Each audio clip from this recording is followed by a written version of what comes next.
It was but a dream, an illusion catalyzed by a single thought. Let there be light. And the program began as the walls formed and specks of light materialized to smother the darkness. Vast quantum bits coalesced to create chains of code, eventually forming discernible images of objects near and far. Soon, theory becomes fact and fact becomes myth until the truth fades to the darkness of forgetting. In the velvet irony of the grand age, we succumb to the lies of the path and awaken in the dream. In the dark night of the soul, we dare to dream and see the light of possibility and re-emerge from the depths of the fallen.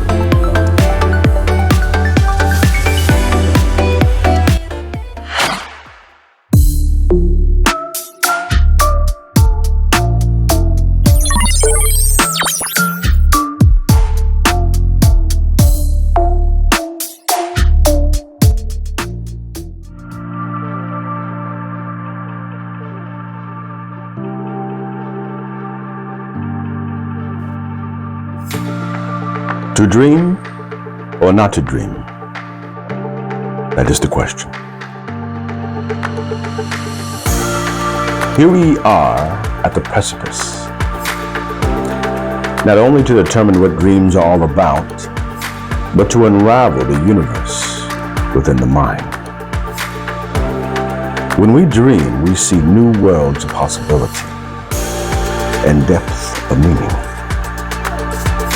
But how do we separate the dream from the real?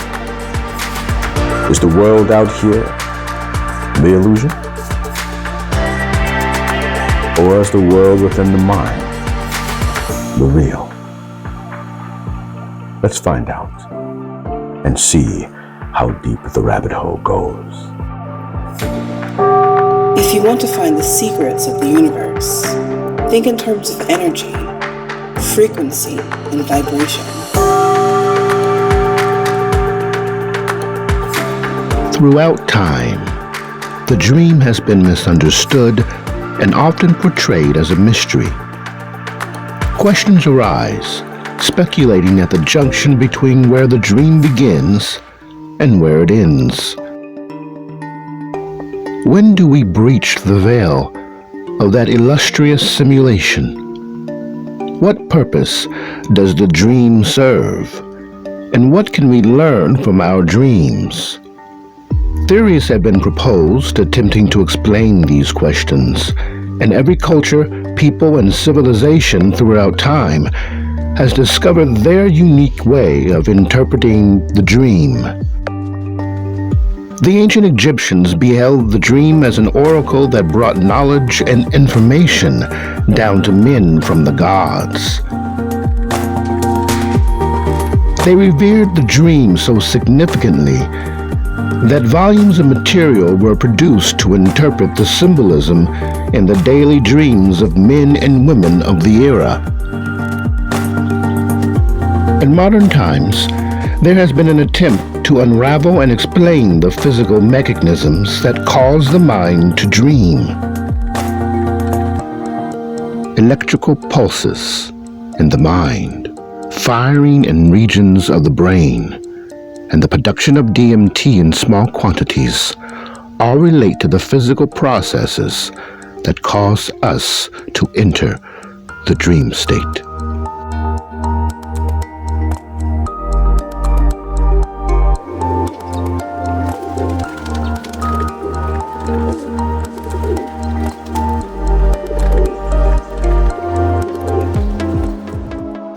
Theory 1. Defensive Activation Theory. It has been theorized that the dream could be an evolutionary adaptation that prevented the mind from rewiring during the night, thus keeping it active. When a person loses the ability to see, the mind will rewire itself to rely on the other senses of sound, touch, and smell. This process can occur in short timing. So in order to prevent the mind from adapting so quickly to the dark of the night, the ability to dream was evolved to maintain sight while sleeping.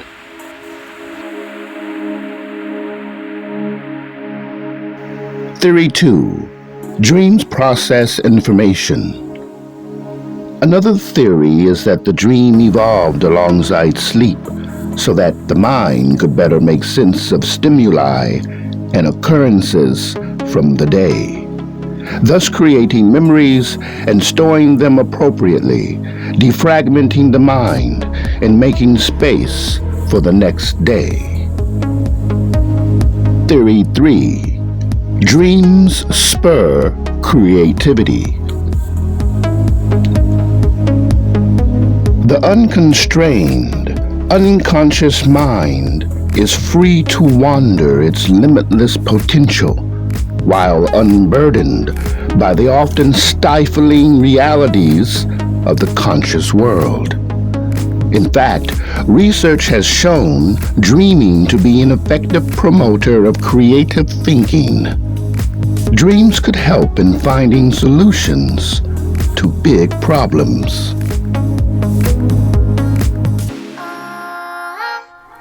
The illustrious nature of the dream world has certainly been an enigma for eons. Why does the dream exist? And is this phenomenon connected to the waking world? Can building a cosmology of the real world, a map of how it really operates, help us distinguish between reality and falsity? As you look at this video, it certainly appears to be outside of you. But if it only exists in your head and as a physical body, so do you. If you hold a book in your hand, the way the book feels and looks are electrical signals decoded by your brain. And it's the same when you hear, smell, or taste. The ear, like all the sense organs, converts vibrations into electrical signals that are sent to the brain for interpretation into sounds. Noise is in your head. There aren't even any colors, except as neurons firing in a particular way. Colors are different wavelengths that the brain decodes from the white light in the electromagnetic spectrum. We only see what the brain tells us that we see. And as experiments have shown, that is decided by what we believe we see.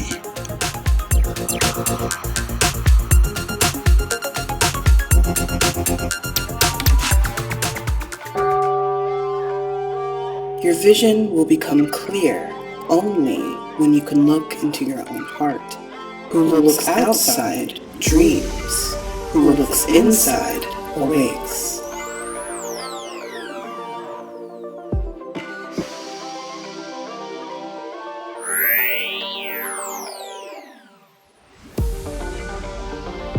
As we move down the path towards self-discovery and eventually attaining self-mastery, we must first gain an understanding of how the mind operates.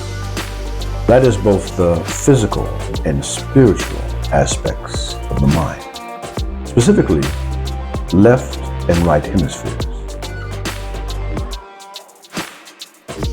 What's the difference in operation between the left brain and the right brain?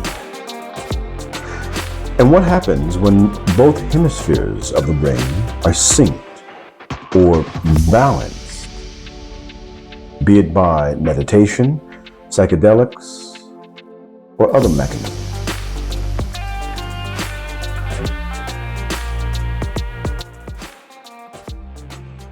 I think the true knowledge comes from merging both worlds, right? Because you have the world of the arts and the world of understanding. You can create something, but if you don't have the logical rationale to understand it, you may not necessarily be able to fully comprehend it. And I think that's where true mysticism lies, true esotericism lies, in the merging of both bridges. I think we've talked about that before, but I think that's the major issue in the world right now, is you have a huge gap between the spiritual and science. And because you have this huge gap, right, we're not moving forward. We're not moving forward because there are things that we're not necessarily addressing in terms of realities. Think about how our world would change if we were just going to address, for example, ghosts. That they are fundamentally real because of all the experiences that we've had, unless we're all hallucinating at the same time. I don't know, it's a possibility, right?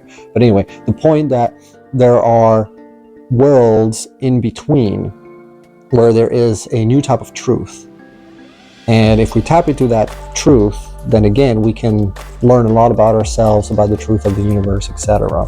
So if you go back to the Renaissance, I think they were able to use the left brain, right, and the right brain, so they will use art to hide knowledge. Now the knowledge and the wisdom comes from the left brain, and they logically hid it into a right brain practice, if I may say. So you had a true communication and communion between both hemispheres of the brain. And this is where true knowledge lies, by using art, something you're good at, to communicate something very complex. So some people will use, music, painting. You have so many different mediums that you can use to be able to do that.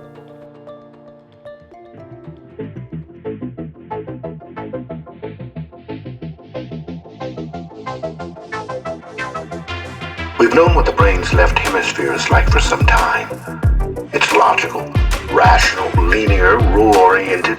It's the problem solver, enabling us to build buildings, fix the plumbing, pay the bills, stay on schedule, negotiate our social encounters, and speak and understand others' speech.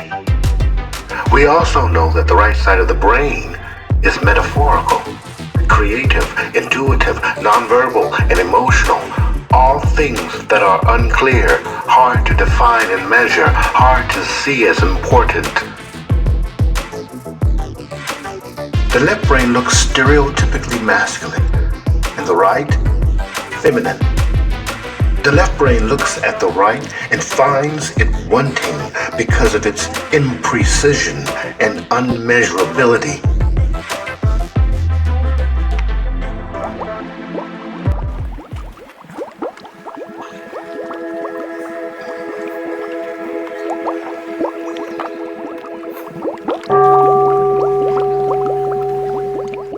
The audio guidance process works through the generation of complex, multi-layered audio signals, which act together to create a resonance that is reflected in the unique brain wave forms characteristic of specific states of consciousness. The result is a focused, whole brain state known as hemispheric synchronization, or hemisync, where the left and right hemispheres are working together in a state of coherence. Different hemisync signals are used to facilitate deep relaxation, focused attention, or other desired states. As an analogy, lasers produce focused, coherent light. Hemisync is said to produce a focused, coherent mind, which is an optimal condition for improving human performance. Synchrony represents the maximum efficiency of information transport through the whole brain. This means that the brain wave synchrony produces a sharp increase in the effects of various brainwave states.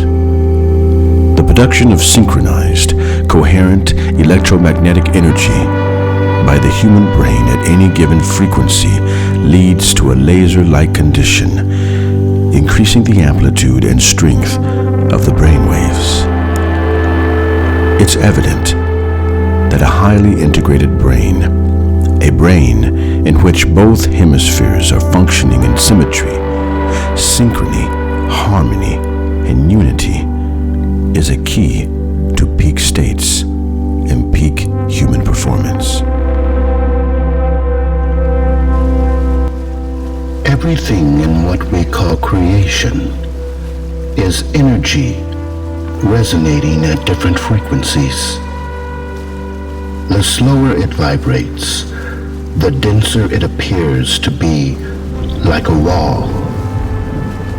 The faster it vibrates, the less and less dense and solid it appears, until the energy is vibrating so quickly that it leaves the frequency range perceivable by the five senses. Other dimensions of reality, which some call the spirit world, are simply realms vibrating too fast for us to see.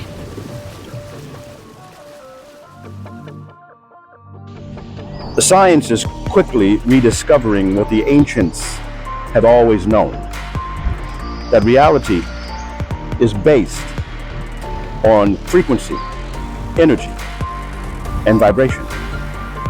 Knowing this, now the path becomes more apparent. We each have a choice. We can continue to acquiesce to the dream or awaken from sleep. By awakening, we open ourselves to the greater possibilities of the cosmos.